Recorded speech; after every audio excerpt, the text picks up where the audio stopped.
Hello friends, आप सभी का स्वागत है। मैं विपिन पांडे।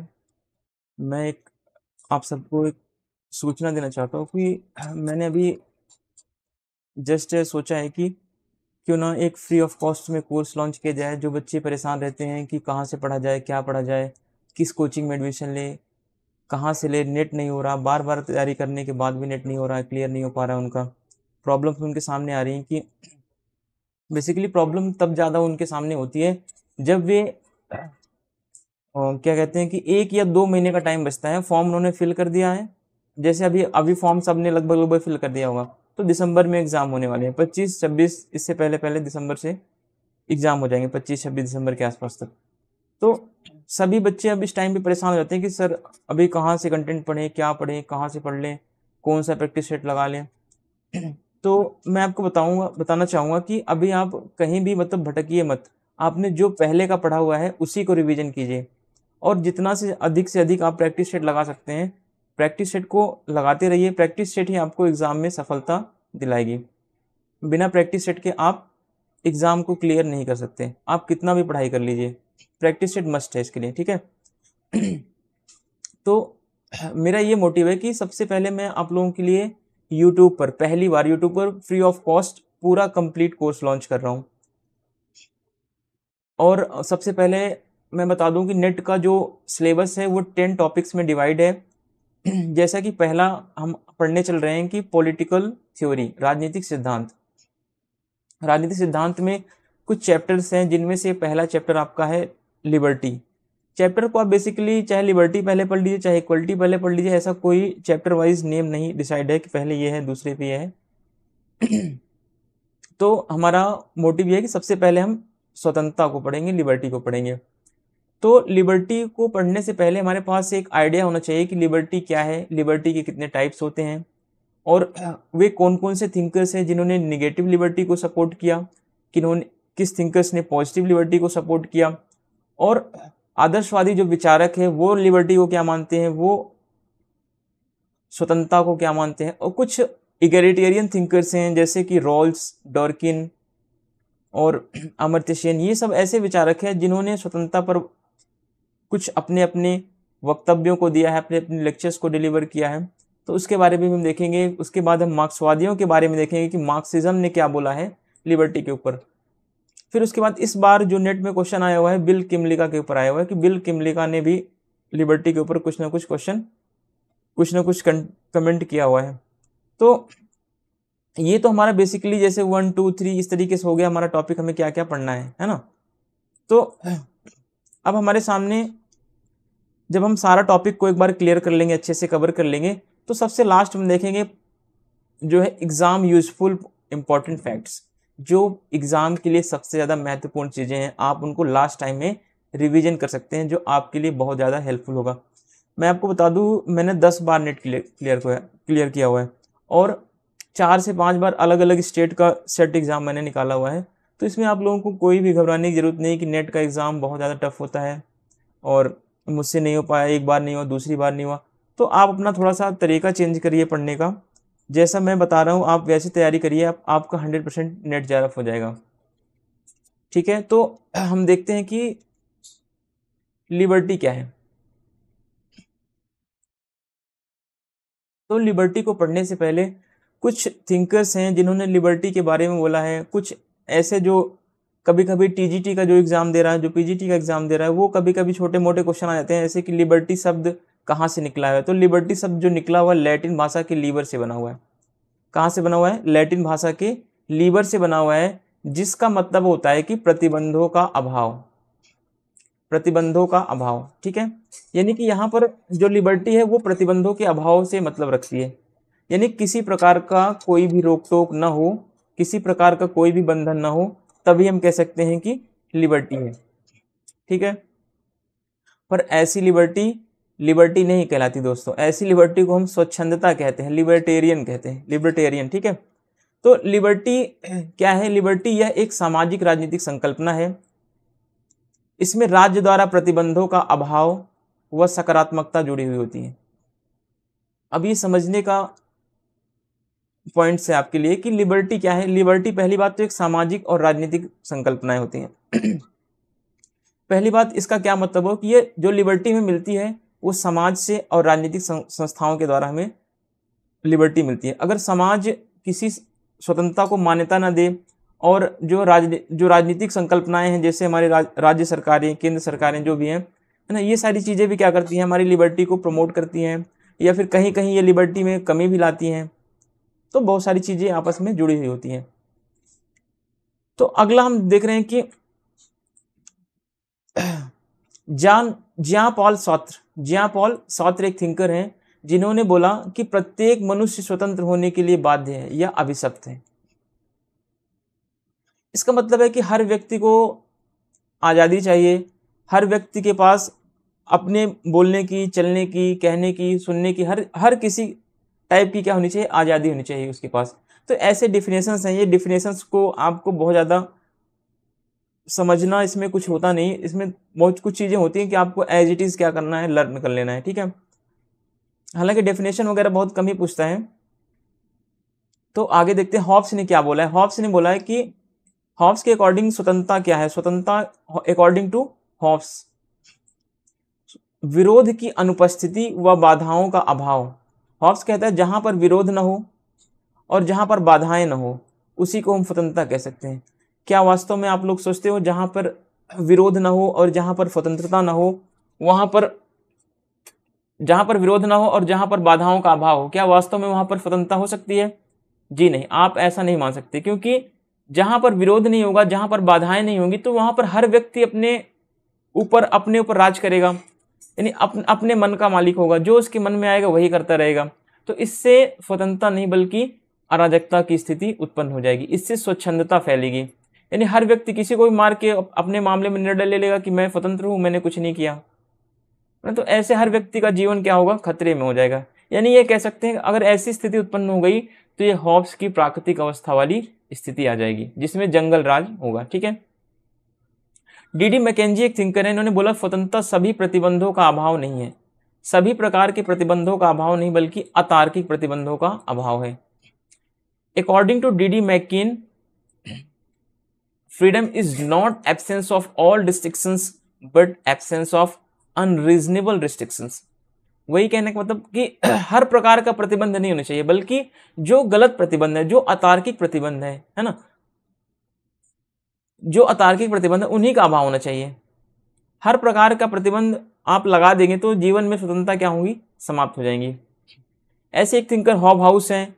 हॉबहाउस कहते हैं एक व्यक्ति की निरंकुश स्वतंत्रता का अर्थ होगा कि बाकी सब पराधीनता की बेड़ियों में जकड़े जाएंगे। सीधी सी बात है, अगर एक व्यक्ति निरंकुश हो जाएगा, अगर वही अपनी स्वतंत्रता का प्रयोग करेगा तो बाकी सभी क्या हो जाएंगे, उसके गुलाम हो जाएंगे। तो यही तो बात निकल के सामने आ रही है। डीडी मैकेन यही कहते हैं, अतः सबको स्वतंत्रता तभी प्राप्त हो सकती है जब सब पर कुछ न कुछ प्रतिबंध लगा दिए जाएं।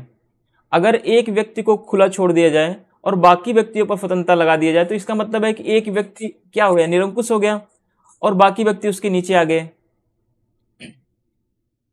तो ऐसी स्वतंत्रता की मान्यता नहीं है। सीले कहते हैं कि स्वतंत्रता अतिशासन का विलोम है। सीले का स्टेटमेंट बहुत सारे एग्जाम्स में, पीजीटी वगैरह में, अलग अलग स्टेट के सेट के एग्जाम में आता हुआ, ये सारे क्वेश्चन आते रहते हैं। तो ये सीले जो है मोस्ट इंपॉर्टेंट है, सीले को आप याद रख लेना। बाकी ऊपर की चीज़ें अगर आपको याद ना हो तो कोई बात नहीं है, पर आप एक बार रीडिंग जरूर लगाते रहना, क्योंकि रीडिंग लगाते लगाते चीज़ें आपकी कंप्लीट हो जाएंगी। फिर अब हम देखेंगे कि टाइप्स ऑफ लिबर्टी, लिबर्टी कितने प्रकार की होती है, स्वतंत्रता कितने प्रकार की होती है। तो जो स्वतंत्रता होती है दो टाइप्स की होती है, टू टाइप्स की लिबर्टी होती है। एक निगेटिव लिबर्टी जिसे ऑफिशियल या प्रोसीड्यूरल लिबर्टी बोलते हैं, जिसे नकारात्मक या औपचारिक प्रक्रियात्मक या स्वतंत्रता बोलते हैं, ठीक है। दूसरी होती है सकारात्मक स्वतंत्रता। अब ये सकारात्मक नकारात्मक स्वतंत्रता क्या होती है इसको आगे हम पढ़ेंगे, पहले हम टाइप्स देख लेंगे कितने टाइप्स की होती है। सकारात्मक स्वतंत्रता को अनौपचारिक तात्विक स्वतंत्रता भी कहते हैं। तो अब हम देखते हैं निगेटिव लिबर्टी क्या है और निगेटिव लिबर्टी को कौन कौन से थिंकर्स मानते हैं। जो निगेटिव लिबर्टी है ये नागरिक, राजनीतिक, कानूनी, इन सब स्वतंत्रताओं पर ये बल देती है। Pro governance, civil, political and legal freedom on force on, ठीक है। कहने का मतलब है कि नागरिक स्वतंत्रता, राजनीतिक स्वतंत्रता और कानूनी स्वतंत्रता पर बल जो देती है वही है नकारात्मक या औपचारिक स्वतंत्रता। और सबसे बड़ी बात होती है निगेटिव लिबर्टी की, इसमें बंधनों का अभाव होता है, किसी प्रकार का कोई रिस्ट्रिक्शंस नहीं होता। इसमें यह माना जाता है कि जैसे ही राज्य अगर कोई रिस्ट्रिक्शंस लगाएगा तो व्यक्ति क्या हो जाएगा, व्यक्ति दासता की तरफ बढ़ने लगेगा। यानी जैसे जैसे राज्य का कार्य क्षेत्र बढ़ेगा व्यक्ति दासता की ओर बढ़ेगा। ऐसा हेयक जैसे विचारकों का मानना है कि राज्य का बढ़ता हुआ कल्याणकारी कार्य व्यक्ति को दासता के मार्ग पर ले जाता है। और ये अपनी पुस्तक उन्होंने द रोड टू सर्फडम में लिखा हुआ है कि जैसे जैसे राज्य का कल्याणकारी कार्य बढ़ेगा वैसे वैसे व्यक्ति दासता की मार्ग की ओर बढ़ेगा। यानी जब जब कानून का दायरा बढ़ता जाएगा तो व्यक्ति की आज़ादी अपने आप कम होती जाएगी। और निगेटिव लिबर्टी को बोलते हैं निर्बाध स्वतंत्रता।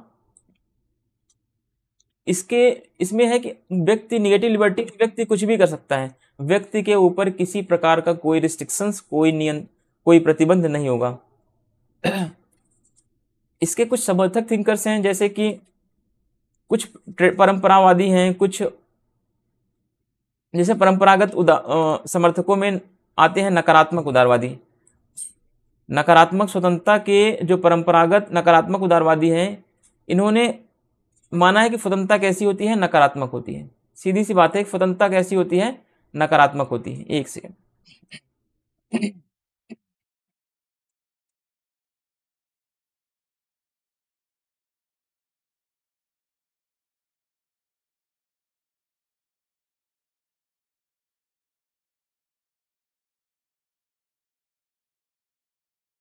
जो नकारात्मक स्वतंत्रता को मानने वाले विचारक हैं उन्होंने बताया सॉरी जो परंपरागत या नकारात्मक उदारवादी विचारक हैं उन्होंने बताया कि स्वतंत्रता नकारात्मक होती है। उन्होंने नकारात्मक स्वतंत्रता का समर्थन किया, जिसमें आपको देखने को मिल जाएंगे जॉन लॉक, हर्बर्ट स्पेंसर और J.S. मिल जैसे विचारक होंगे। फिर इसमें आगे आप देखने आपको मिलेंगे Adam Smith, Ricardo, de Tocqueville, Lord Acton. ये कुछ ऐसे विचारक हैं जिन्होंने स्वतंत्रता को नकारात्मक माना, औपचारिक माना और प्रक्रियात्मक माना। यानी इन्होंने बोला कि स्वतंत्रता जो है वो नकारात्मक रूप में ही हो सकती है, सकारात्मक रूप में नहीं हो सकती। इनका कहना था कि जब स्वतंत्रता सकारात्मक रूप में होगी तो स्वतंत्रता नहीं बल्कि क्या हो जाएगी, वो एक तरीके से व्यक्ति की आजादी पर प्रतिबंध हो जाएगा। क्लियर? एक तो हमने ये देख लिया। अब दूसरा हम देखेंगे कि एक तो हमने ये देखा कि नकारात्मक स्वतंत्रता को मानने वाले जो विचारक हैं वो नकारात्मक उदारवादी हैं या परंपरागत उदारवादी या शास्त्रीय उदारवादी या क्लासिकल लिबरलिज्म कह लीजिए। ये सभी जितने भी थिंकर्स हैं इन्हीं का नाम है एक ही, ये सब नकारात्मक स्वतंत्रता को मानते हैं। फिर दूसरी तरफ आते हैं आपके स्वेच्छातंत्रवादी, जिसे हम लिबर्टेरियन बोलते हैं, लिबर्टेरियन, जिसमें हेयक आते हैं, आपके नॉजिक आते हैं, सॉरी कुछ इंग्लिश में मिस्टेक्स हो गई हैं टाइपिंग करने में, नॉजिक हैं, बर्लिन हैं और फ्रीडमैन हैं। ये ऐसे थिंकर्स हैं, हेयक, बर्लिन, नॉजिक, फ्रीडमैन, ऐसे स्वेच्छातंत्रवादी विचारक हैं जिन्होंने स्वतंत्रता को नकारात्मक रूप में स्वीकार किया, स्वतंत्रता को प्रक्रियात्मक रूप में स्वीकार किया। क्योंकि स्वतंत्रता पर जो इनका प्रभाव है, जो स्वतंत्रता पर जो इन्होंने स्वतंत्रता की विचारधारा को माना है, इन्होंने नकारात्मक उदारवादियों से ग्रहण किया ये बात को। ठीक है, अब हम देखते हैं पॉजिटिव लिबर्टी क्या होती है, सकारात्मक स्वतंत्रता क्या होती है। सकारात्मक स्वतंत्रता का जो दूसरा नाम है, इसे अनौपचारिक बोलते हैं या तात्विक स्वतंत्रता बोलते हैं। कभी कभी क्वेश्चन में आता है सकारात्मक नकारात्मक ना देके औपचारिक और अनौपचारिक दे देता है, या फिर अनौपचारिक और औपचारिक भी ना दे करके तात्विक और प्रक्रियात्मक दे देता है। तो इन चीज़ों में आप डिफरेंस समझिए कि प्रक्रियात्मक जो स्वतंत्रता होगी वो नकारात्मक स्वतंत्रता होगी, जो तात्विक स्वतंत्रता होगी वो सकारात्मक स्वतंत्रता होगी। इतना आप ये सब शब्दों को पकड़ के रखेंगे तभी आप क्वेश्चन को टैकल कर पाएंगे, नहीं तो आप क्या होंगे, आप फंस जाएंगे आप पेपर में। फिर आपके पास एक तो टाइम कम होता है, दूसरी बात आप जब शब्दों में फंस जाएंगे, जब तक आपकी शब्दों पर पकड़ अच्छा नहीं होगा तब तक आप क्वेश्चन की क्या पूछ रहा है, क्वेश्चन को घुमा के पूछ रहा है, कहाँ से पूछ रहा है, वो चीज़ें थोड़ी मुश्किल बनती जाएंगी आपको। तो जो चीज़ें सकारात्मक और नकारात्मक कम पढ़िए, बल्कि तात्विक और प्रक्रियात्मक पर ज़्यादा पढ़िए, अनौपचारिक और औपचारिक पर ज़्यादा ध्यान दीजिए। ये चीज़ें क्या होती है, ये चीज़ें एग्जाम में यहीं से क्वेश्चन उठता है, इसी नाम को लेकर के उठाते हैं क्वेश्चन। जैसे सब्सटेंटिव पूछते हैं, इनफॉर्मल पूछेंगे, ये सब चीज़ें पूछेंगे ना। अब पॉजिटिव लिबर्टी क्या होती है, इसमें सामाजिक व आर्थिक स्वतंत्रता पर बल दिया जाता है। इसमें व्यक्ति को आर्थिक स्वतंत्रता मिलती है, पर इसमें ये होता है कि इसमें व्यक्ति के ऊपर कुछ ना कुछ रिस्ट्रिक्शंस लगा दिए जाते हैं। रिस्ट्रिक्शंस इसीलिए लगाया जाता है जिससे कि दूसरे की स्वतंत्रता भी बनी रहे, जिससे कि दूसरे की लिबर्टी भी क्या रहे, बनी रहे। अगर प्रतिबंध नहीं होगा तो फिर वही अराजकता वाली स्थिति आ जाएगी, कह सकते हैं। ठीक है, फिर इसके समर्थक जो हैं, जो समर्थक विचारक हैं इसके सकारात्मक स्वतंत्रता के, इसमें समाजवादी विचारक आते हैं। दूसरा, लोक कल्याणकारी राज्य के जो समर्थक हैं वो आते हैं। और आदर्शवादी भी जो है सकारात्मक स्वतंत्रता को मानते हैं। आदर्शवादी, समाजवादी, लोक कल्याणकारी, ये सब तात्विक स्वतंत्रता को मानने वाले हैं, तात्विक स्वतंत्रता को मानने वाले हैं। ठीक है, नाम को आप बिल्कुल अच्छे से क्लियर कर लीजिए, तात्विक स्वतंत्रता को ही सकारात्मक स्वतंत्रता कहा जा सकता है, यह कहा जाता है। ठीक है, अब इसके समर्थक जो विचारक हैं सकारात्मक स्वतंत्रता के, इसमें आधुनिक उदारवादी आते हैं। हमने देखा था अभी इसके पहले हमने ये देखा था कि जब नकारात्मक स्वतंत्रता की बात हुई थी तो उसमें परंपरागत उदारवादी आए थे। अभी हमने यहां देखा था कि, एक सेकंड में पीपीटी में आपको एक बार स्लाइड्स में नहीं, एक बार मैं आपको नोट्स में दिखाता हूं।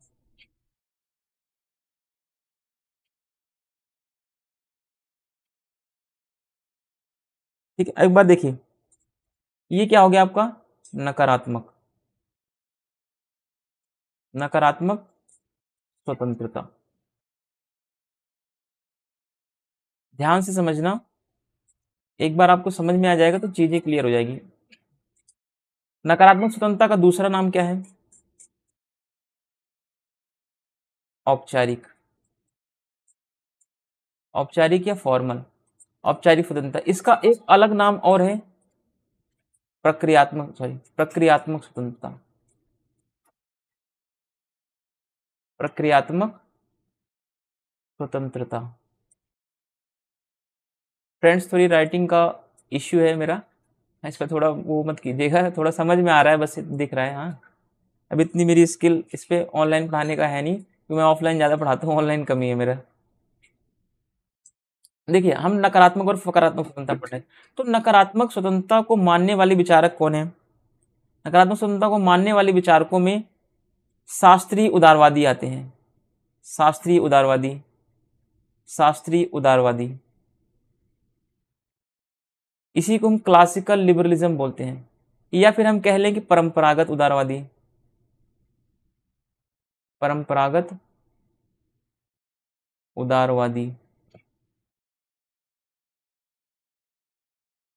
ये दोनों बातें क्या हैं?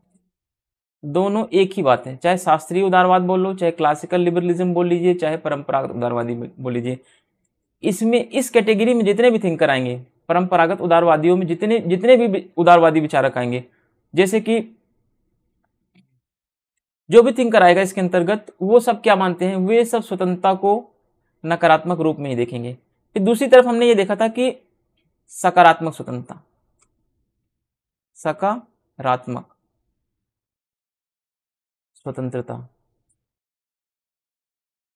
पहले आप नाम को समझिए, अगर एक बार आपका नाम में डाउट क्लियर हो गया ना, फिर आपको दिक्कत नहीं आएगी। सकारात्मक स्वतंत्रता को हम बोलते हैं अनौपचारिक स्वतंत्रता, या फिर हम इसको बोलते हैं तात्विक स्वतंत्रता।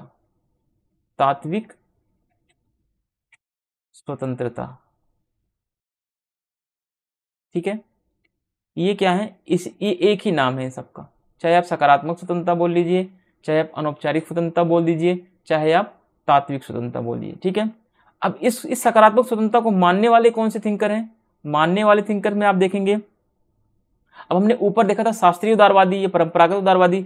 अब यहाँ पे देखेंगे कि जो आधुनिक उदारवादियों को भी ले सकते हैं इसमें,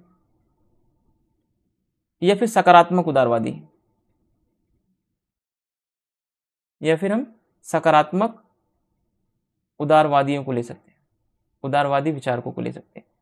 तो ये चीज़ें क्या हैं? ये चीज़ें हमें समझ के चलना है कि कौन कौन से थिंकर्स ऐसे आते हैं। और दूसरे इसमें वे थिंकर्स आते हैं जैसे कि लॉस्की हो गए, आपके Laski, Tawney, Keynes, Hobhouse, MacIver, ये जैसे थिंकर्स हैं जिन्होंने सकारात्मक स्वतंत्रता पर बल दिया है। सकारात्मक स्वतंत्रता का मतलब यही होता है कि राज्य या सरकारें व्यक्ति के ऊपर कुछ न कुछ तार्किक प्रतिबंध अवश्य लगाएंगे।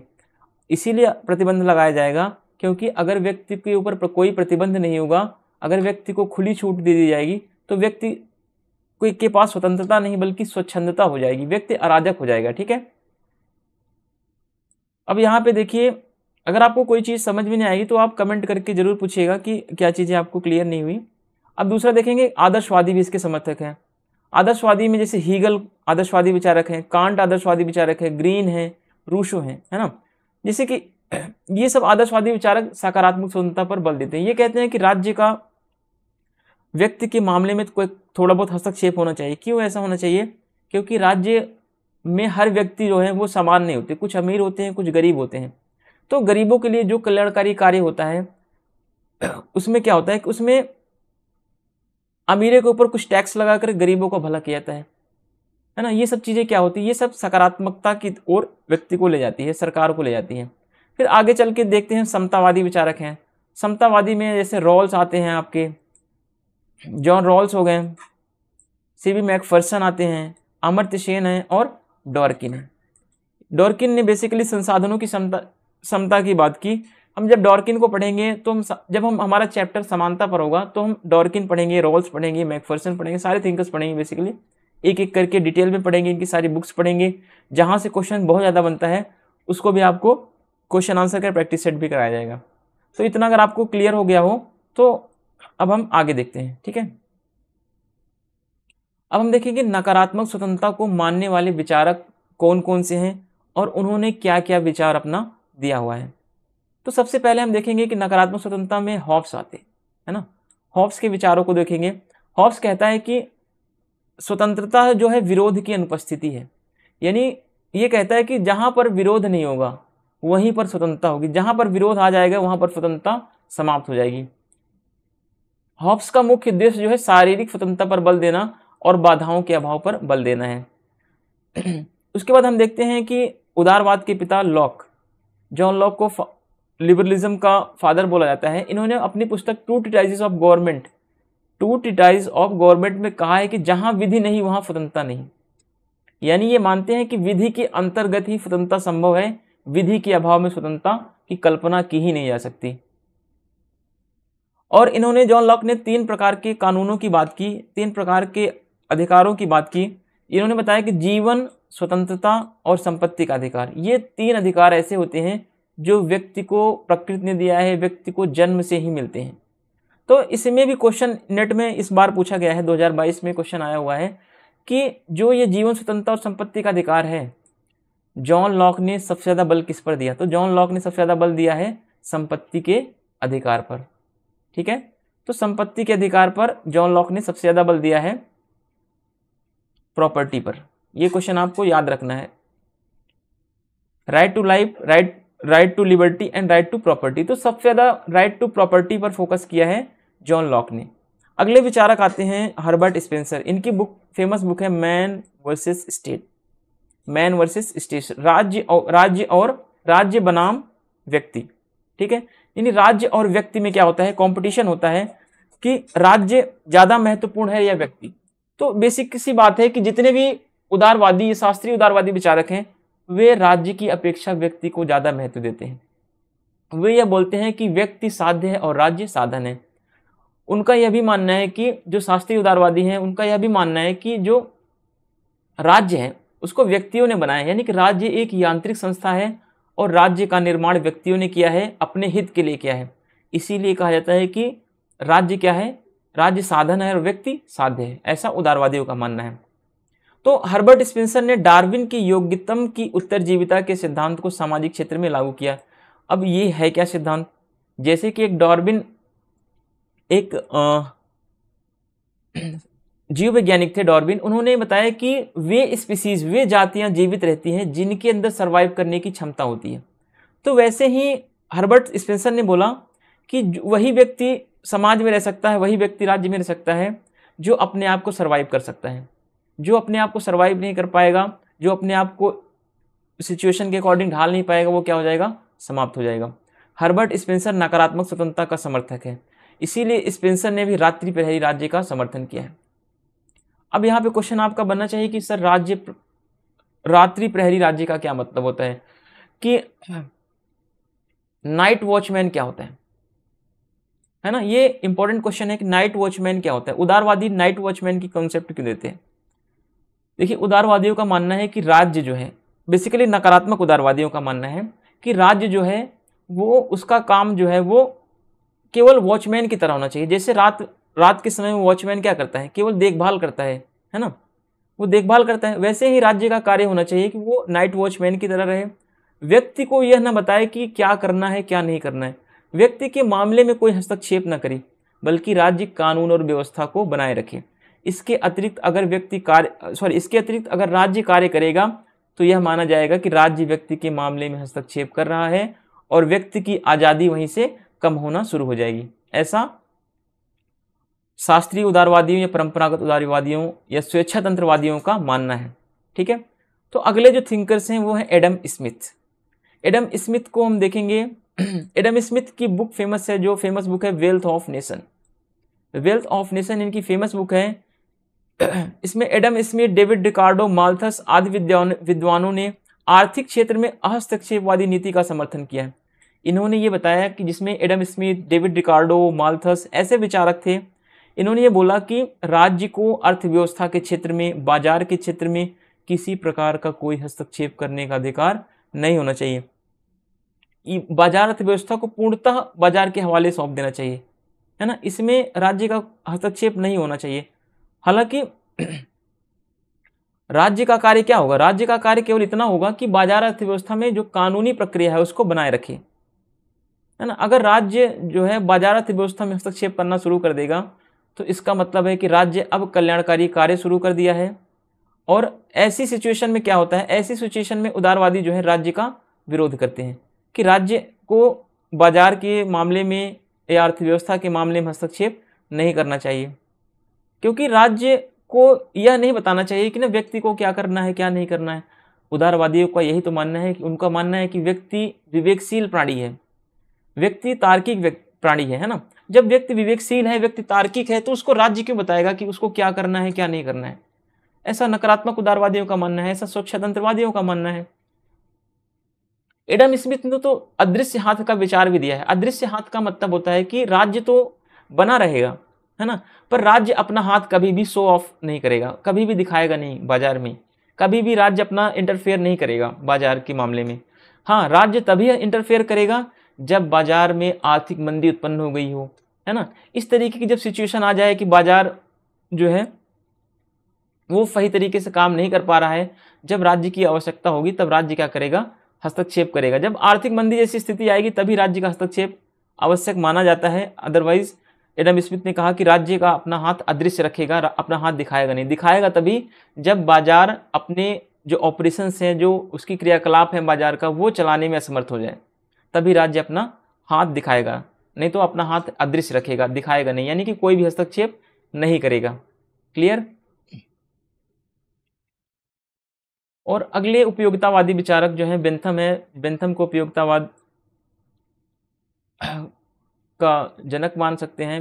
इन्होंने उपयोगितावाद पर बहुत सारे आइडियाज़ दिए हैं। इनकी बुक का नाम है फ्रेगमेंट ऑन गवर्नमेंट। 1776 में इनकी एक book I fragment on government, जिसमें इन्होंने ये बताया कि लोगों को संरक्षण की आवश्यकता है, स्वतंत्रता की नहीं। यानी कि लोगों को संरक्षण मतलब उनको अपने अधिकारों को सुरक्षित रखना है। जब व्यक्ति के अधिकार सुरक्षित हो जाएंगे तो उनको स्वतंत्रता की जरूरत ही नहीं है, ऐसा बेंथम जैसे विचारकों का मानना है।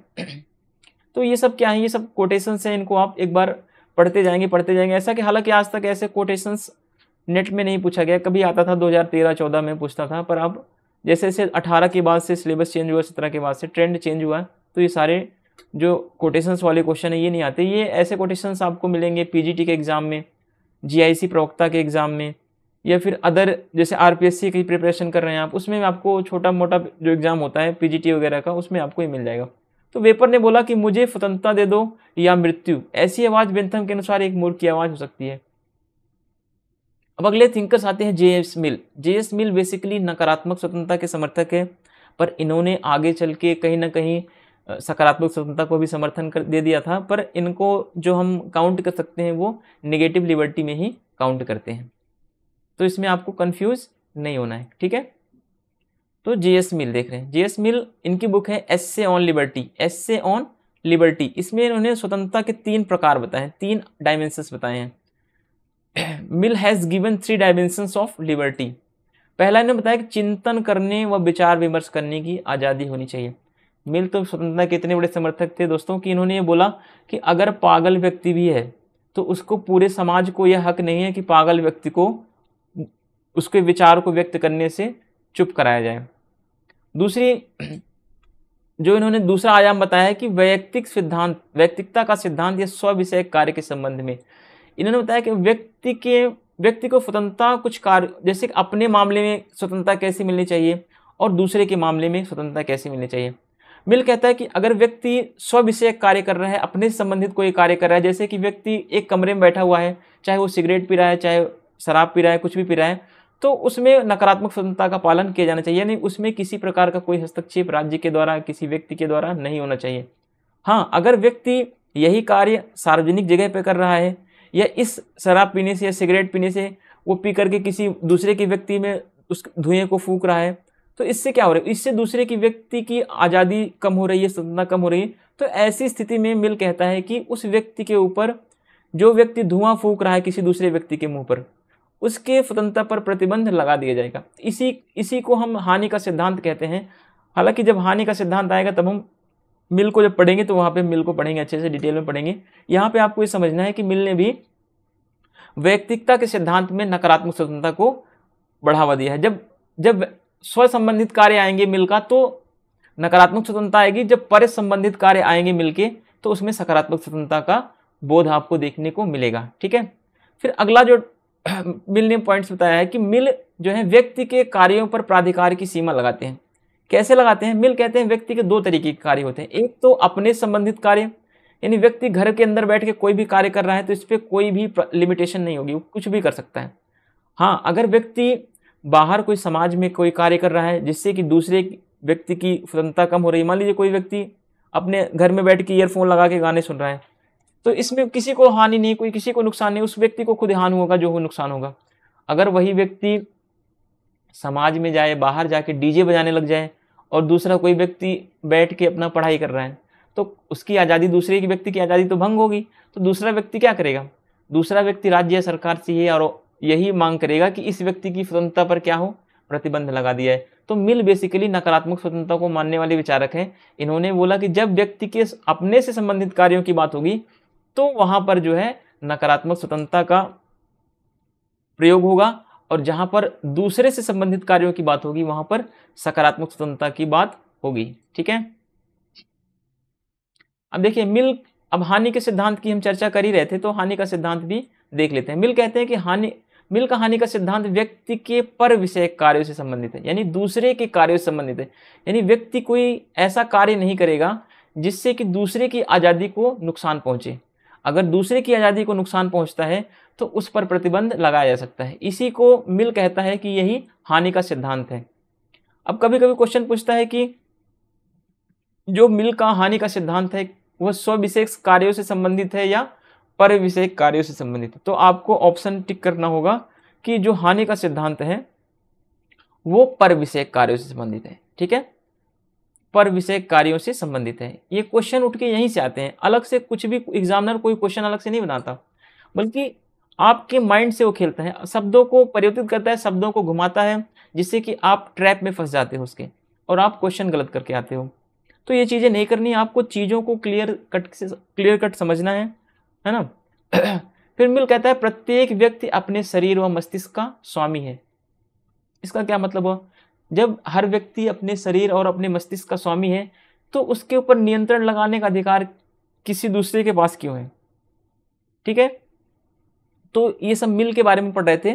फिर शुरुआत में मिल नकारात्मक उदारवादी था, यानी नकारात्मक स्वतंत्रता को मानने वाला था, पर उसने 1867 में जब उसने प्रिंसिपल ऑफ पॉलिटिकल इकोनॉमी का 4था संस्करण यानी 4th एडिशन लिखा बुक का, तो उसमें उसने सकारात्मक उदारवाद का समर्थन कर दिया। पर हम बेसिकली जब क्वेश्चन आएगा तो हम मिल को नकारात्मक स्वतंत्रता में ही रखेंगे, नकारात्मक उदारवादियों में ही रखेंगे मिल को, ठीक है। मिल के अनुसार स्वतंत्रता को बाधित करने का सबसे बड़ा माध्यम है बहुमत समाज, राज्य सरकार नहीं। देखिए, आप कभी भी, सबसे पहले मिल कहता है कि जब जिस समाज में व्यक्ति रहता है उस समाज में ही व्यक्ति को सबसे पहले बाधाएं उत्पन्न होती हैं, है ना। आप मान लीजिए, आप कहें कि आप अपने ताऊ से अपने घर पे बोलिए, या फिर आप ऐसा कोई डिमांड कीजिए अपने परिवार में कि आज मैं, जैसे आप मान लीजिए गांव में रह रहे हैं, ठीक है, आप गांव में रहते हैं, तो आप अपने घर में बोलिए कि आज हम क्या करेंगे, आज हम यहाँ पे एक क्लब में जा रहे हैं। तो आपके ऊपर सबसे पहले क्लब में जाने की बात सुनते ही आपके ताऊ क्या करेंगे, आपको डंडे से पीट देंगे। अरे तू क्लब में जा रहा है, बिगड़ गया है, तू ये है, तू रहता नहीं समाज में, है ना। मिल कहता है कि जो स्वतंत्रता पर प्रतिबंध लगता है, कहने का मतलब यही कि जो वो बहुमत समाज लगाता है, हमारे पर प्रतिबंध समाज लगाता है, ठीक है, ना कि राज्य सरकार। राज्य सरकार ने तो हमको तो छूट दे रखी, व्यक्ति शहर में आए, कहीं भी आए जाए, ठीक है। तो राज्य सरकारें उतना प्रतिबंध नहीं लगाती जितना कि बहुमत समाज लगाता है प्रतिबंध, ऐसा मिल का मानना है। तो अब हम अगली क्लास में देखेंगे सकारात्मक स्वतंत्रता क्या होती है, इसके बारे में हम चर्चा करेंगे, ठीक है। Thank you, thanks for watching.